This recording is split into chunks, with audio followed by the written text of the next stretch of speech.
내 아내의 손가락이 잘려나갔을 때 나는 비로소 울고 말았습니다. 여러분, 한번 상상해 보세요.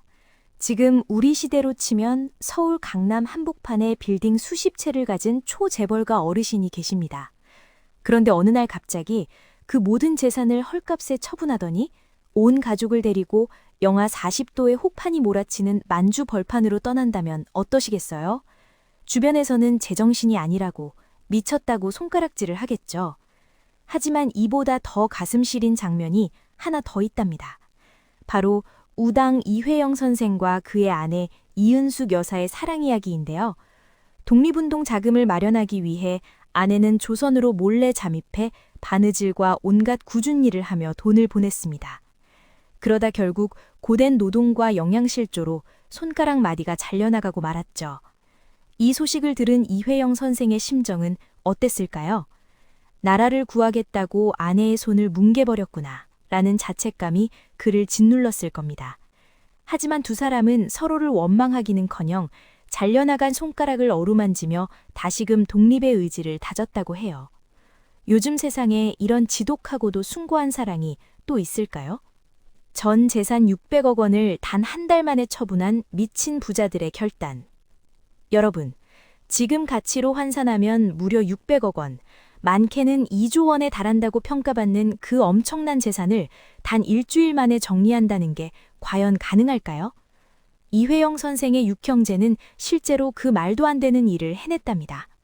당시 서울 명동 일대의 땅이 거의 다 이 집안 소유였다고 해도 과언이 아니었으니 요즘 말로 하면 슈퍼리치 중에 슈퍼리치였던 셈이죠. 그런데 이분들이 왜 그런 무모한 선택을 했을까요? 일제가 자기를 주고 돈을 주며 회유할 때 그들은 노비가 되어 사느니 자유로운 인간으로 굶어 죽겠다며 문중의 모든 가산을 처분했습니다. 급하게 처분하느라 실제 가치의 10분의 1도 못 받았다고 하니 그 손해만 생각해도 정말 피눈물이 날 지경이죠. 육형제가 한자리에 모여 우리 형제가 당당하게 독립운동을 하러 가는 것이 가문의 영광이다 라고 선언하던 그 밤의 공기를 상상해 보세요. 압록강을 건너는 그들의 뒷모습은 아마 인류 역사상 가장 비싼 이사였을 겁니다. 이회영이 첩자라고? 동지들이 칼을 뽑아들었던 충격적인 그날. 여러분, 평생을 독립에 바친 어르신이 갑자기 동지들에게 밀정이라는 오해를 받는다면 그 심정이 어떠시겠어요? 베이징 시절 이회영 선생은 일제의 감시를 피하려고 일부러 친일파의 집을 방문한 적이 있었습니다. 그런데 이를 오해한 신채호, 김창숙 선생 같은 강직한 독립운동가들이 우당이 변절했다며 절교를 선언하고 나선 것이죠. 이때 나선 게 누구였을까요? 바로 아내 이은숙 여사였습니다. 여사는 어린 아들 규창의 손을 잡고 그분들의 집을 찾아가 시퍼런 칼을 탁자 위에 올려놓으며 이렇게 외쳤습니다. 당신들 눈으로 직접 본 게 아니면 함부로 말하지 마시오. 우리 영감이 변절했다면 내 손으로 먼저 죽일 테니. 이 기계에 눌린 독립운동가들이 결국 사과를 했다고 하죠. 요즘 말로 하면 팩트체크도 안 하고 사람 잡을 뻔한 사건이었는데 아내의 카리스마가 남편을 구한 셈입니다. 짧게 전해드리는 소식, 구독과 좋아요 한 번씩만 꾹 눌러주시면 정말 감사하겠습니다. 여보, 미안하다는 말 대신 이 총알을 받아주오. 독립운동가라고 하면 흔히 엄격하고 깍딱한 모습만 떠올리시죠? 하지만 이회영 선생은 아내 이은숙 여사에게 둘도 없는 로맨티시스트였답니다. 만주 벌판의 새땅살이, 끼니를 걱정해야 하는 참첨한 가난 속에서도 선생은 아내의 손을 꼭 잡으며 당신이 있어 내가 이 길을 갈 수 있소 라고 속삭이곤 했답니다. 이은숙 여사는 훗날 서간도 시종기라는 회고록에 그 절절한 심정을 남겼는데요. 남편이 독립운동을 위해 떠날 때마다 아내는 눈물 대신 남편의 옷소매에 몰래 비상금을 찔러 넣어주곤 했습니다. 선생은 그 돈을 볼 때마다 아내의 희생을 얼고며 목이 메었다고 해요. 사랑하는 여인에게 비단 옷 한 벌 못해주는 못난 남편이라는 자책감과 반드시 나라를 찾아 아내에게 평화를 선물하겠다는 사나이의 결기가 교차하던 그 순간들. 진정한 사랑이란 무엇인지 우리에게 묻는 듯합니다. 내가 반한 건 당신의 재산이 아니라 당신의 영혼이었소. 여러분, 이은숙 여사가 처음 이회영 선생과 혼인할 때를 상상해 보세요. 19살 꽃다운 나이에 30이 넘은 사별남인 이회영 선생과 혼인을 결정한 건 쉬운 일이 아니었을 겁니다. 하지만 그녀는 선생의 깊은 눈빛과 나라를 걱정하는 뜨거운 심장에 반했다고 해요. 요즘 말로 치면 뇌가 섹시한 남자에 홀딱 반한 격이죠. 결혼 후 얼마 지나지 않아 남편이 전 재산을 팔아 만주로 가야겠다고 했을 때 여사는 단 한마디도 토를 달지 않았습니다. 오히려 당신이 가는 곳이면 지옥이라도 가겠다며 짐을 쌌죠. 비단 치마를 벗어던지고 무명 옷을 입으면서도 그녀는 행복했습니다. 남편의 이상이 곧 자신의 인생이 된 것이죠. 이런 사랑, 요즘 스마트폰 앱으로 만나는 가벼운 인연들과는 차원이 다른 묵직함이 느껴지지 않나요? 옥수수죽 한 그릇으로 버틴 명문가 도련님의 자존심. 여러분, 평생을 비단 옷만 입고 사내 진미만 먹던 분들이 만주에서 무엇을 먹고 지냈을까요? 기록에 따르면 이회영 일가는 며칠씩 굶는 게 일상이었다고 전해집니다. 어느 날은 너무 배가 고파서 이웃집에서 버린 옥수수 속대를 끓여 마셨는데 선생은 그 와중에도 허리를 곳곳이 펴고 선비의 풍모를 절대 잃지 않았다고 해요.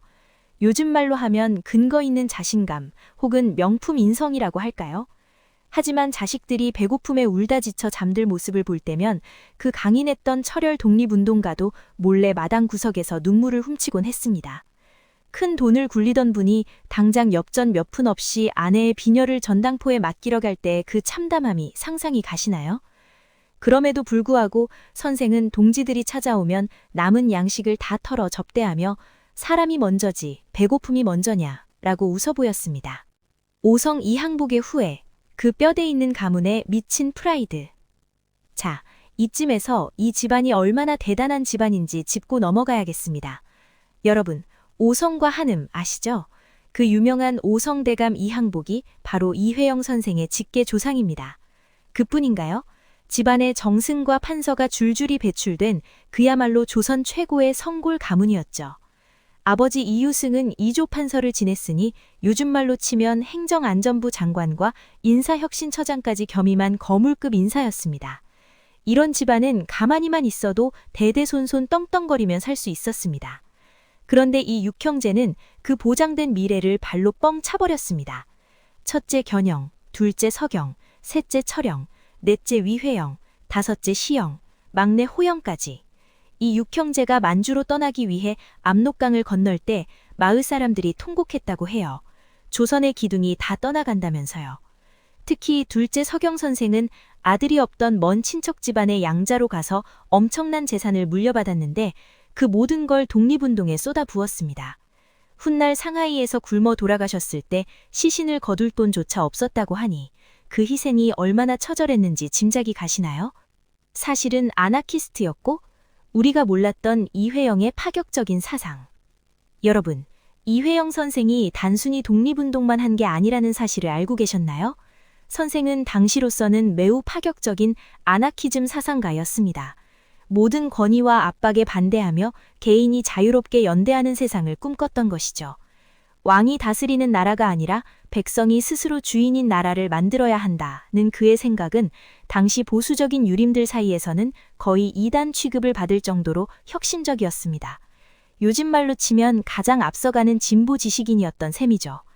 그는 신분제도를 타파하기 위해 집안의 노비들을 모두 풀어주고 이제부터는 나를 상전이라 부르지 말고 형님이라 불러라 했다니 그 열린 마음이 정말 대단하지 않습니까? 이런 유연한 사고방식이 있었기에 젊은 청년들과 소통하며 의열단 같은 행동 조직을 지원할 수 있었던 겁니다. 할아버지가 미친 줄 알았습니다. 후손들이 기억하는 지독한 가난. 우당의 손자인 이종찬 전 국정원장, 현 광복회장은 어린 시절 이런 생각을 해왔다고 합니다. 우리 할아버지는 왜 그 많은 돈을 다 남 좋은 일에 쓰고 우리를 이토록 고생시킬까? 실제로 해방구 돌아온 후손들의 삶은 그야말로 참첨했습니다. 명동 땅 주인집 자제들이 당장 내일 먹을 쌀이 없어 남의 집 행랑채를 전전했으니까요. 요즘 같으면 금수저 물고 태어나서 왜 흙수저로 사냐며 자식들이 원망할 법도 하지 않겠어요? 하지만 이종찬 회장은 훗날 깨달았다고 합니다. 할아버지가 남긴 건 돈이 아니라 당당함이었다는 걸요.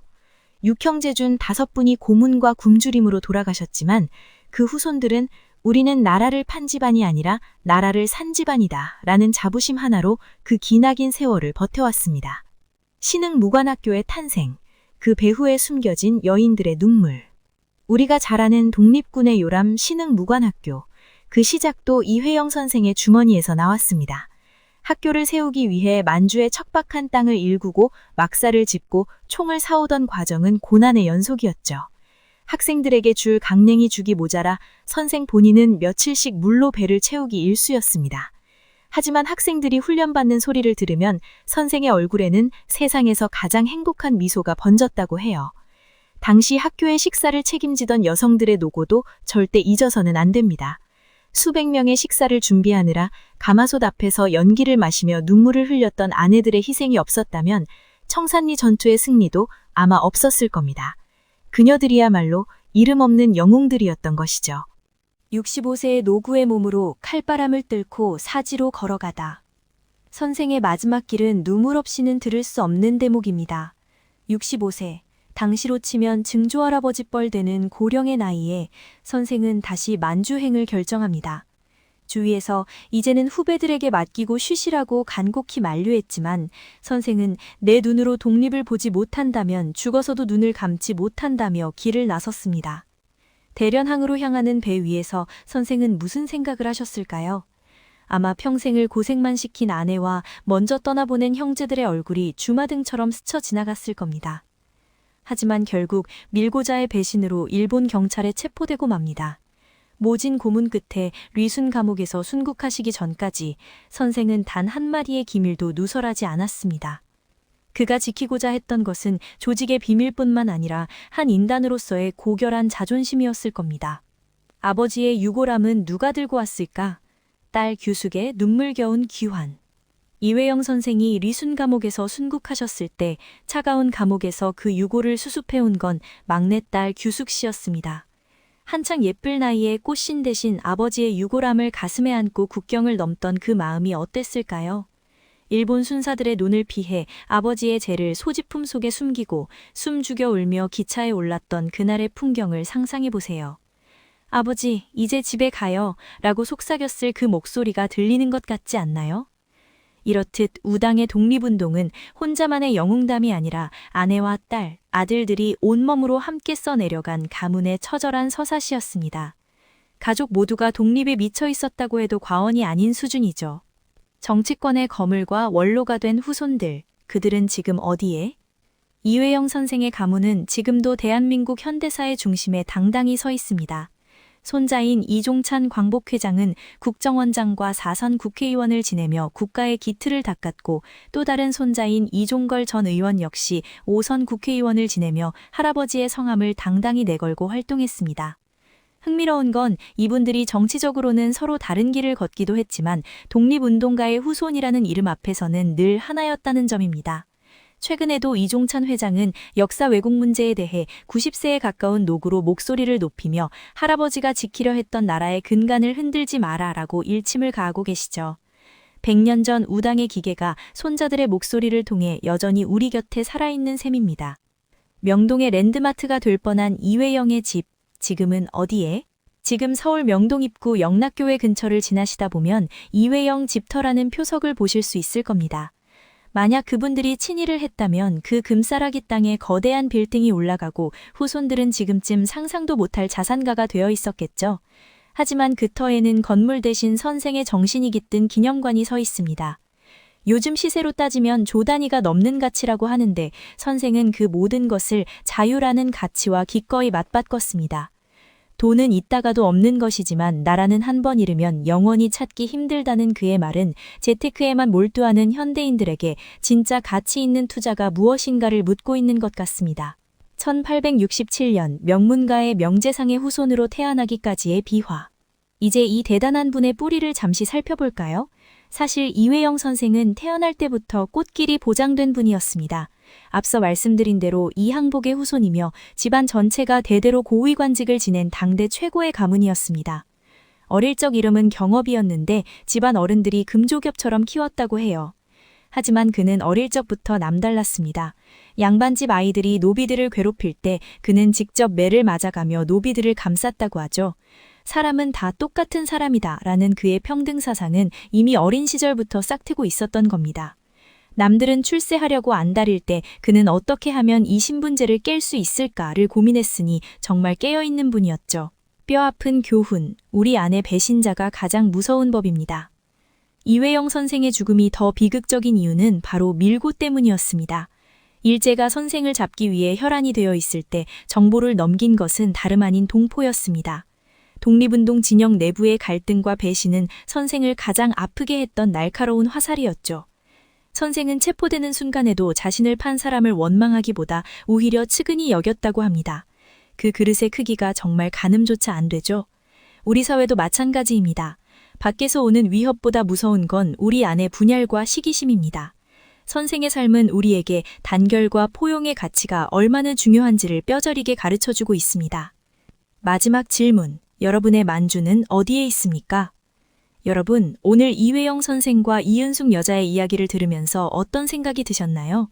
100년 전의 먼 나라 이야기처럼 들리시나요? 아니면 지금 내 삶의 고통과 맞닿아 있는 부분이 있으신가요? 우리 모두에게는 각자의 만주가 있습니다. 포기하고 싶지만 끝내 지켜내야 할 소중한 가치 혹은 사랑하는 사람을 위해 견뎌야 하는 고독한 싸움 말이죠. 이회영 선생은 우리에게 말합니다. 길이 없으면 길을 만들어 가라. 그 끝에 반드시 봄이 온다. 라고요. 선생의 치열했던 삶과 아내의 지독했던 사랑을 기억하며 우리도 오늘 하루를 조금 더 단단하게 살아내었으면 좋겠습니다. 오늘 하루도 고생 많으셨습니다. 여러분의 삶이 우당의 정신처럼 빛나길 응원하겠습니다.